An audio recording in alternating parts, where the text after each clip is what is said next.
Hello? I don't think I need to use this, but I'm going to anyways, because I think my voice is live streaming now.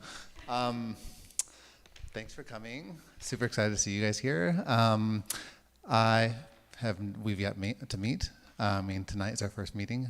It's been very pleasurable so far. Micah, Allison, piano player, musician. Micah Jerome Allison writes and performs softly sung piano vignettes about the impacts of technology on everyday life. From the bursting skyline of the tech gold rush to our uncontrollable late night scrolling, Micah has played in the Pacific Northwest community spaces since the early 2000s, while also working as a public interest technologist in cancer research, education, and free Libre open source software. Womp. That is a real bio. Well, thanks for being here. It's really warming my heart to say hello to everyone and to everyone out in the universe right now. This is Common Area Maintenance, and it's an arts and cultural space that supports weird things, as weird as possible, and and that is fundamentally what we are. I could go on, but I won't, because I really like to hear you play, Micah.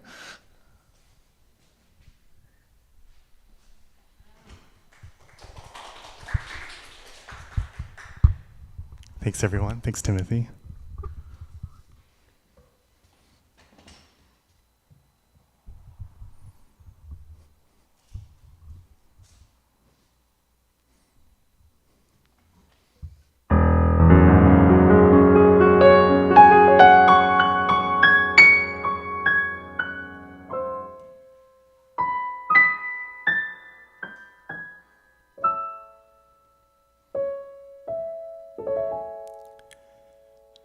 The illusion of who you are turns my eyes to stars. When I see you, my friend,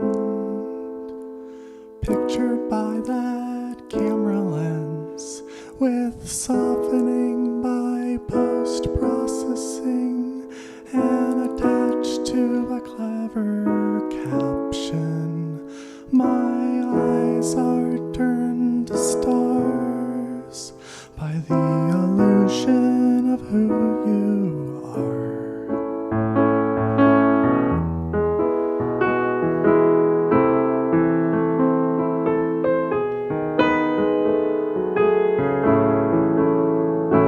The illusion of who you are turns my eyes to stars, and when I see them twinkle, I forget about my new wrinkles. I think about where you are, and that I'd feel so good in your arms. My eyes are turned to stars by the illusion of who you are.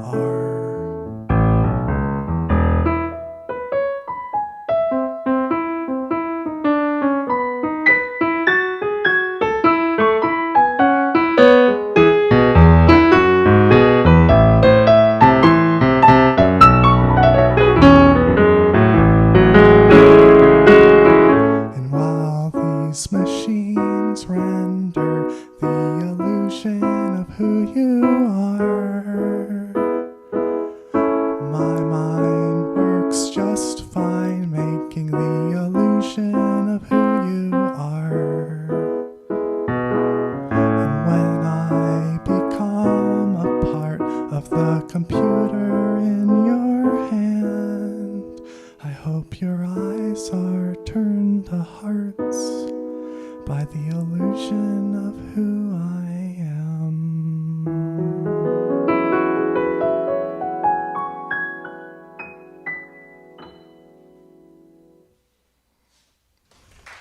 Thank you. I've got just one more song, and then you'll hear some excellent poetry. I know it's watching over me. It parses my correspondence comprehensively. Years ago I consented. Since then, what's been implemented, I don't know. But I gave it a part of me. I still give it a part of me.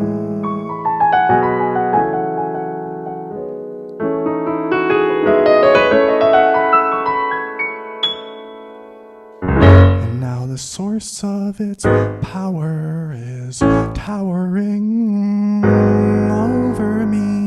Like, literally, one of its buildings just came up across the street from me. And it's blocking my view, watching over me, parsing my correspondence, watching my views. I still give it a part of me.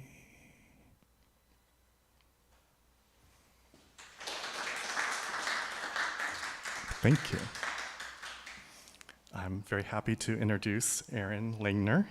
Erin Langner is an essayist and arts writer. Her work has appeared in The Offing, Fourth Genre, Hyperallergic, Metropolis, and The Stranger. She resides in Seattle, Washington, where she works in an art museum and lives with her husband and daughter.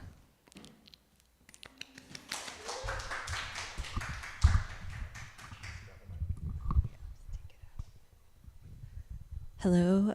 Thank you all for being here tonight. Thank you to Timothy and the Common Area Maintenance crew for hosting us. And thank you to my amazing co-reader and to Micah for your lovely performances. And of course, we miss Vincent, who could not be here tonight. We'll miss his words too. I'm just going to read an essay from a new collection that I've been working on about why we love the works of art we do. This one is about a female friendship bound up in Fiona Apple's music. To say I listened to Fiona Apple when I was growing up wouldn't be enough. The singer was a connective tissue between my own aspirational friend Kelly and me. The opening low, slow procession of piano notes in the single Shadow Boxer stopped me the first time I heard them on the radio. It was around that time Apple's debut album Title came out in 1996, and I was 14. The moody swagger, the writerly quality of the lyrics, its artsy black and white music video with candid scenes of Apple in the recording studio. These were the parts of the singer's persona that I wanted to ascribe to myself, or at least my future self, since she was older than me, 18 at the time. Not that I wanted to be a songwriter, but I wanted my life to be filled with authenticity in a way that I couldn't explain since I didn't really understand it then, but I knew it when I saw it on someone else. The first time I saw Kelly and her Doc Martens that year was the same way. My own style up until that point had been a kind of sporty messiness since my mother died when I was in the 4th grade. My hair long and unkempt with permed bangs that my mom probably wouldn't have allowed, but that my father didn't feel he had any domain over. I didn't give my wardrobe serious consideration beyond an affinity for magenta and purple until junior high school, when everything changed in certain ways. It was only a matter of weeks at Jefferson Junior High School in suburban Chicago, where I learned about brands, which seemed to suddenly course through every aspect of life. I began identifying my new classmates by what was on their feet, the same way my father identified our neighbors by their cars, the Pathfinder, the Mercedes, the Porsche, and his greatest nemesis, the Lexus. Except for me, it was the Air Jordans, the Adidas Superstars, the Birkenstocks, and most potently, the Doc Martens. As with all shoes, I knew how to separate the authentics from the imitators, and Doc Martens made it easy. A yellow and black Airwear tag always hung from the heel, The translucent bronze soles had grooves that wore down over time into a thick, gummy mass. And of course, they always had the yellow gold thread winding around the base of the boots like a trail. And it was in the absence of that yellow thread, instead replaced with a soft white, which made Kelly's cloudy gray docks even more alluring. She paired them with baby blue sweaters and silvery spaghetti-strap tank tops. I stared down at her shoes every day from my stool in shop class in partial disbelief. They were real Doc Martens, and yet they eschewed the defining details with such defiance. The person who wore them must be someone who knew where to find such things, and thus the kind of person I longed to know. We finally had a reason to speak when we were paired to construct an electric shocker together. Side by side at the plywood table, we painted ours lavender, much to the chagrin of Mr. Edwards, our balding, gray-skinned teacher who barked at us to keep our goggles on and to keep our fingers away from the blade when we used the bandsaw. In the end, Kelly was the only one of us brave enough to grasp the shocker's handles inside her cobalt blue painted fingertips.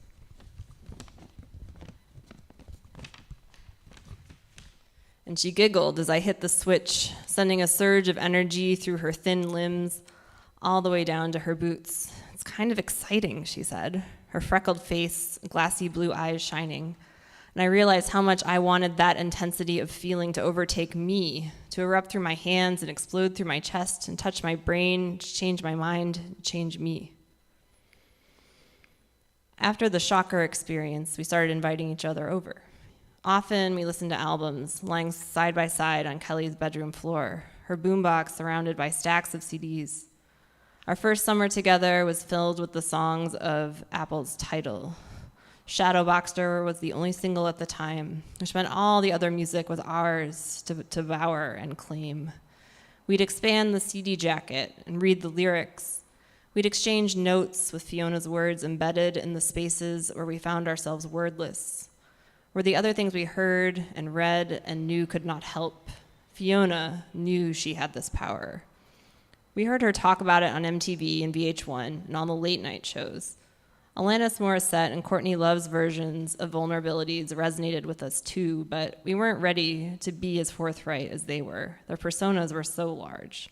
We could scream their lyrics in our homes, but they also felt like costumes in a way that Fiona never did, as she curled into the corner of Jay Leno's couch and told them how she wasn't shy. She just didn't like to speak, except when she had something to say. By the time Kelly got her first boyfriend, a skater, in the 7th grade, Apple's Sleep to Dream had hit the mainstream. It's a song with an assured beat and a gritty tone that we could internalize, walk around with, lending us assured senses of self and sensuality for as long as we could hold on to them. On the best days, we convinced Kelly's older sister to blast the song's deep-throated, salty accusations through the family's convertible speakers, louder than any parent would allow, as she reluctantly ferried us downtown.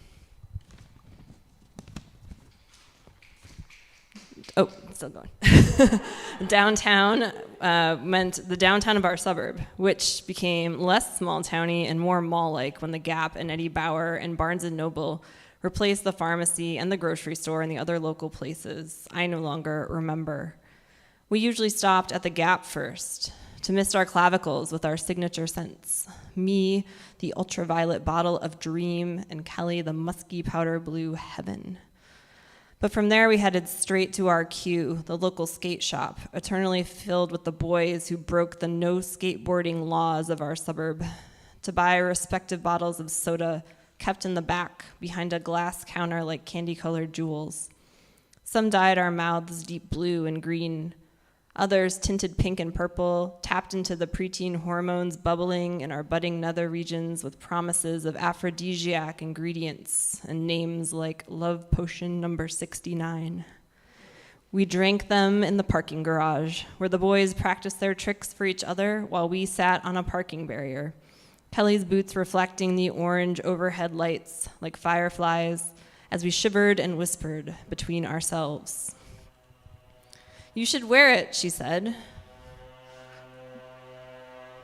We were in Kelly's bedroom getting ready, We'd been invited to a party, my first real party, by a boy from another school who we'd met at the bowling alley arcade.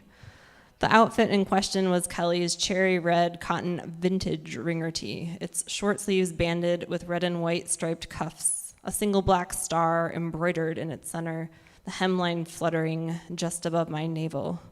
The shirt was, like the Doc Martens, just elusive enough. It could not be found at Abercrombie and Fitch or Contempo Casuals or any of the usual stores. It might have been a little boy's shirt, though I didn't recognize it as such back then.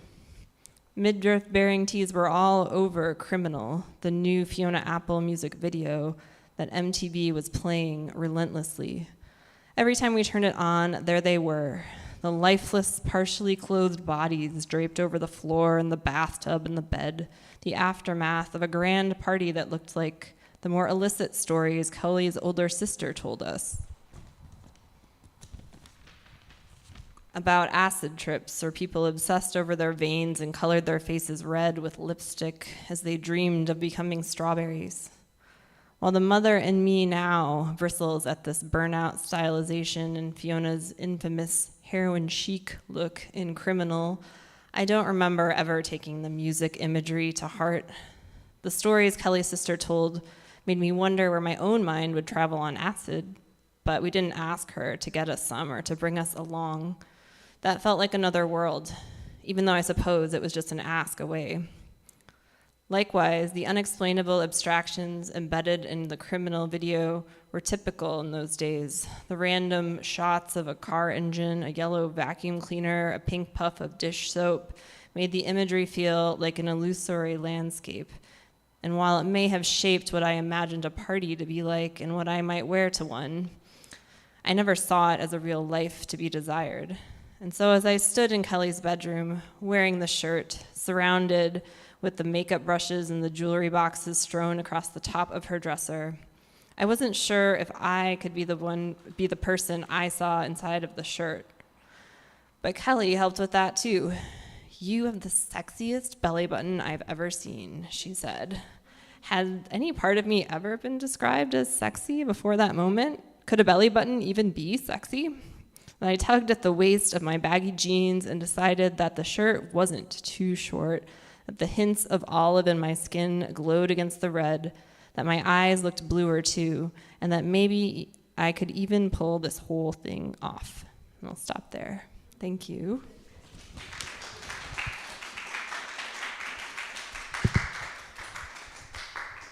So we'll hear from Micah again, but before that I'll introduce Jessica, who's gonna come up after that. Jessica Gigot is a poet, farmer, and writing coach, and she lives on a little sheep farm in the Skagit Valley in Washington State. Her second book of poems, Feeding Hour, won a Nautilus Award and was a finalist for the Washington State Book Award. Her writing and reviews appear in publications such as the New York Times, Seattle Times, Orion, Terrain.org, and Poetry Northwest.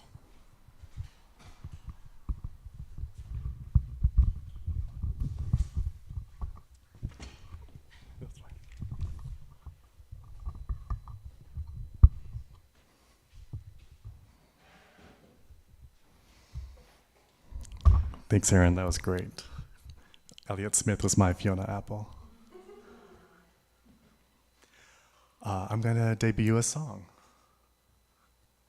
It's about a road that is not too far from here, and it's my most old man song ever.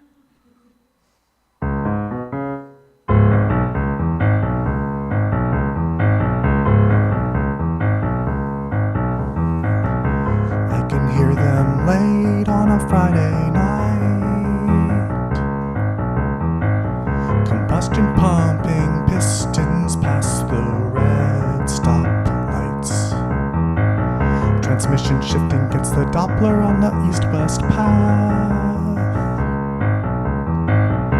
No cop's gonna stop anyone that drives that fast. They're street racers down Denny. Street racers down Denny.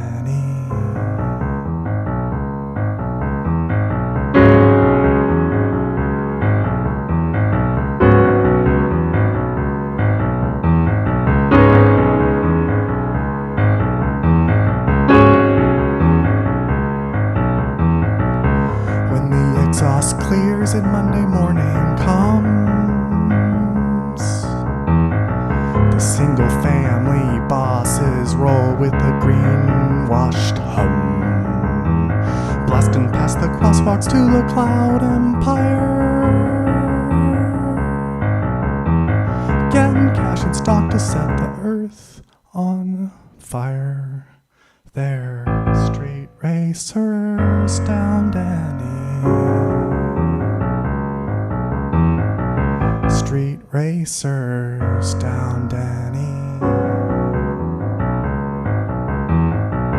street racers down Danny, street racers down Danny.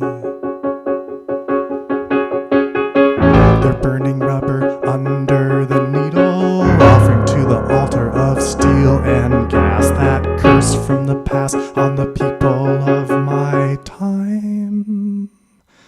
And in the cloud below, power flows through the shareholders, and I am 1, 2, I want those RS used to buy a big old house. Would I kick the tenants out with my nice new car? 3 miles isn't far until my 9:30 meeting, then you'll catch me speeding. I'll be a street racer down Danny, street racers down Danny, street racers down Danny, street racers down Danny. Thank you. That's my one song for now. Jessica.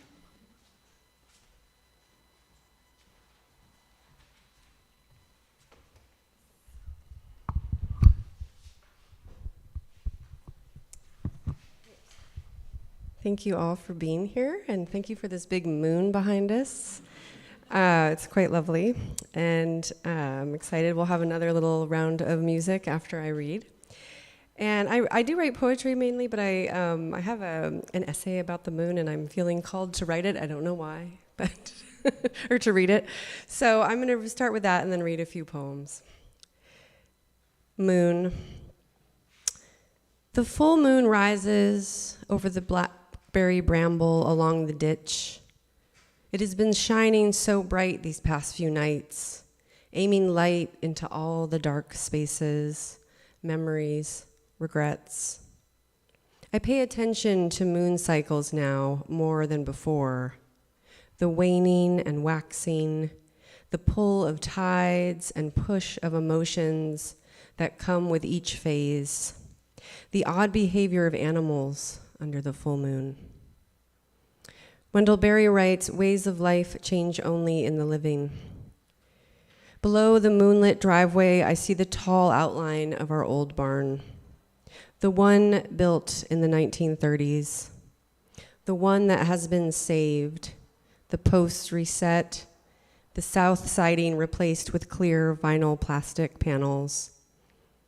The previous owner used part of the barn as a well-lit workspace. He built a boat there and sailed away on it.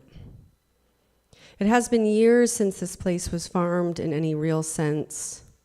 The new barn to the north, the one we built, glimmers under the lunar glow, light reflecting small miracles off the solar panels.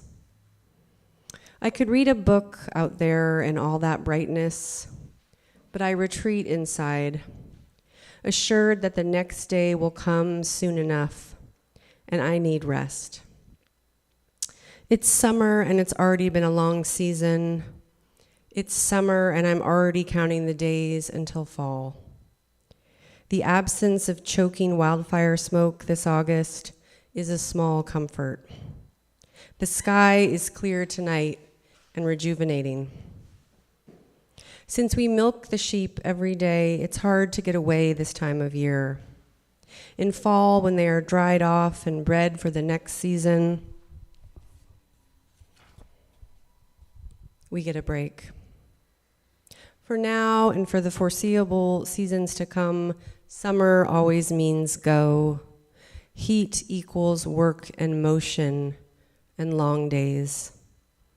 I keep reminding myself that I can relax and visit with friends and family in a few short months. We might even take a trip in October.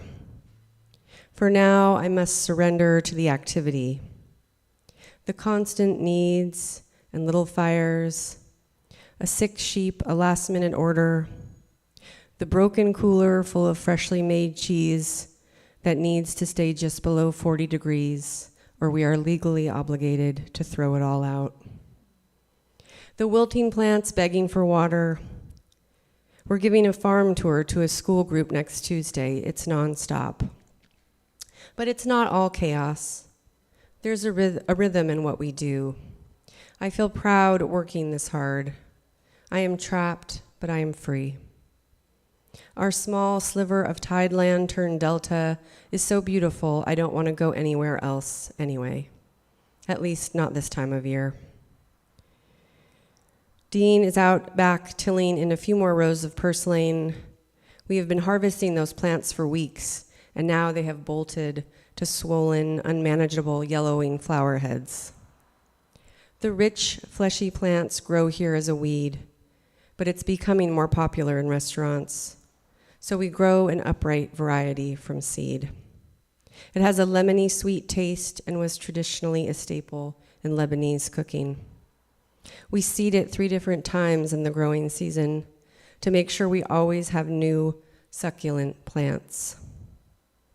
Purslane goes to seed when the temperatures get unbearable. I am inside with our 2 girls. We can't afford a full-time babysitter, so in the afternoon, my husband and I alternate, fusing into one person running the farm. During this particular day, I have milked the sheep and made a batch of cheese. Now I am coloring and eating carrot sticks and apple wedges while he does the tractor work. He will feed all the animals and come to make dinner. While he makes dinner, I will go out to finish the chores. An agrarian merry-go-round. The sheep will be rowdy because of the moon. They will make zigzag jaunts around the barnyard. I'll find it amusing and then, realizing how tired I am, annoying. We will eat together out in the late evening light on the porch with fresh blackberries for dessert. I am a good cook, but he is a great cook. It is how he shows love. His portions are generous. Each ingredient, each flavor is deliberate. I make a mess. He cooks and cleans methodically. He's a Virgo. He applies that same care to the girls' lunches, cutting their sandwiches in perfect squares, refining his fruit leather recipes, or whipping up a dish of homemade mac and cheese. It is my turn to do bedtime. I will wash my hands and change my pants before taking the girls upstairs to read stories and sing songs. Right now, The Farmer in the Dell is a favorite. I laugh as the song begins, since I have changed the lyrics from "The farmer takes a wife" to "The farmer loves her life." They don't notice the difference yet, but they will in time. I'm going to read one more little poem here. Thank you. It's very nice to be off the farm and down in Seattle. And I have brought a lot of cheese if anyone would like cheese afterwards. Help yourself. And it's all by Washington Cheesemakers, which is my other, besides my writing community, I have my cheese community, and there's a lot of great cheesemakers in Washington, so I always feel like I have to say that. I'm just going to read one poem from here. Vincent was going to bring his poetry tonight, and unfortunately he couldn't make it, but we have a little bit of poetry.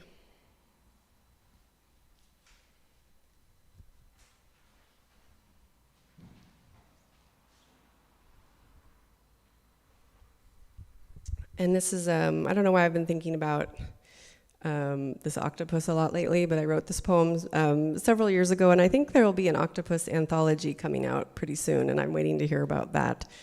But this particular octopus was from Germany, and even though I never met him, I felt particularly bonded to him. Epitaph for an Octopus.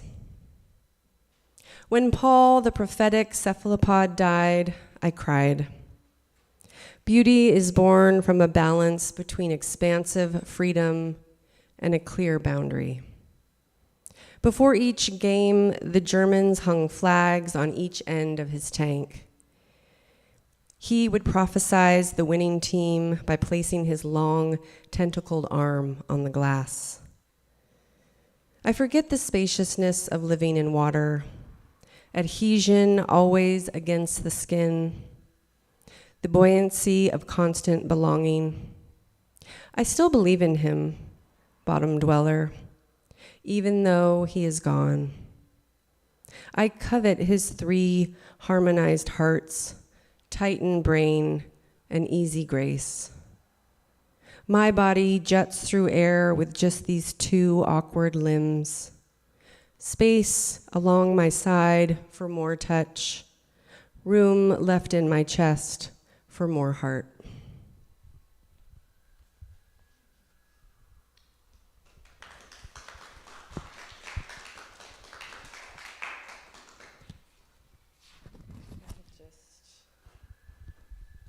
Finish here, Spring and All the Animals. This is a poem I wrote about a weasel that was a real weasel. And it's also about my husband, who's not a weasel, but he did encounter one. The Weasel and the Carpenter. She carries her babies one by one in her mouth, boldly, in broad daylight. He saw her slip through a crack in the barn wall. This intrepid mother found a new home in his wood storage racks. Now she flows like a ribbon between shelves, carrying a dead mouse back to her clandestine nest.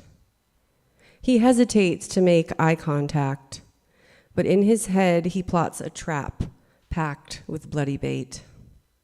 She is not even trying to hide. He knows that these unpredictable carnivores could go after something bigger, a duck or a cat. Despite their small slenderness, they will ferociously clamp on the spine until their prey is left limp and lifeless. He puts down his hand sander to rub his own neck, powdered in dust. This unapologetic mother might just do anything to protect this year's sneak of kits stowed away in his precious bone pile. Thank you all so much.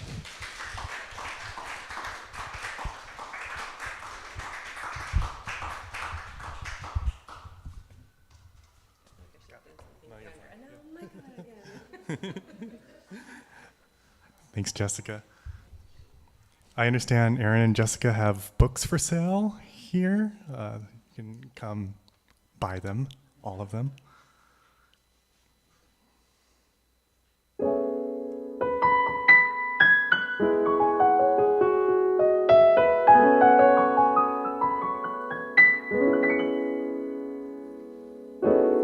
I know there's a whole world out there with real people and fresh air. I don't care. I'm tuning out, not worrying about all the problems we've got. Except now, no, I'm tuning out.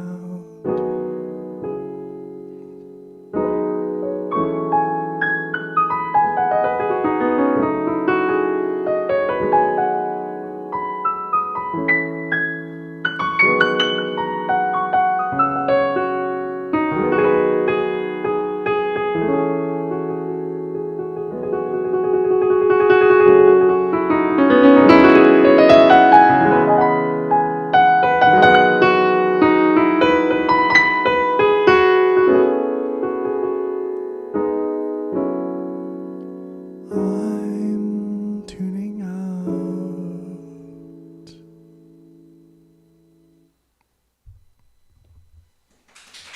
Thank you.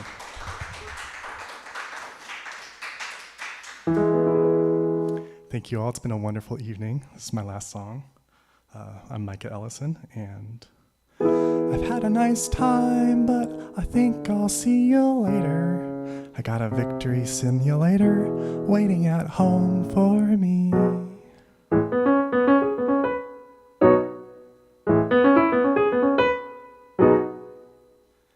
I wanna level up, level up.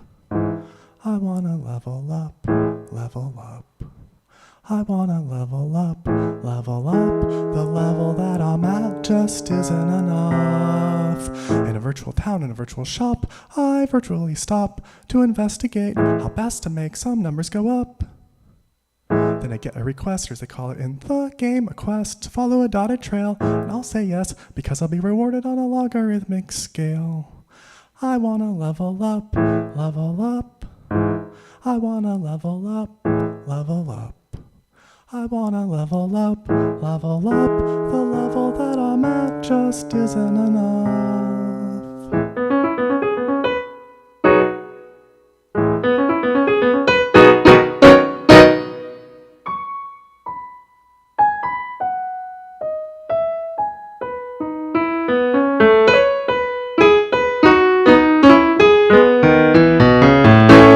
When I play, I feel powerful.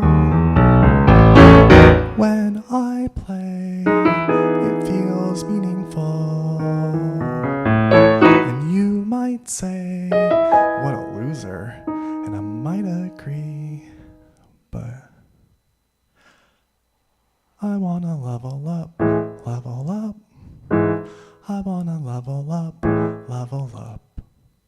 I wanna level up, level up. The level that I'm at just isn't enough. Even when I just got a new level, I wanna level up, level up.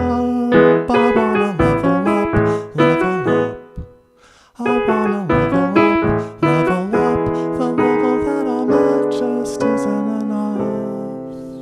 It never is, until I get bored. Thank you. Thanks, Timothy, for hosting us also.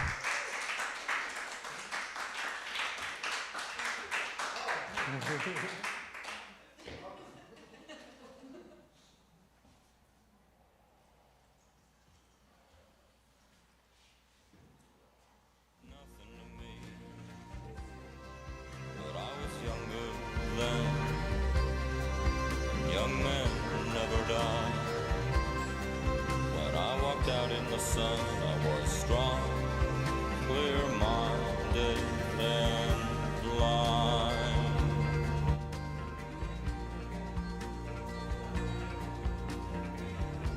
I don't say a prayer for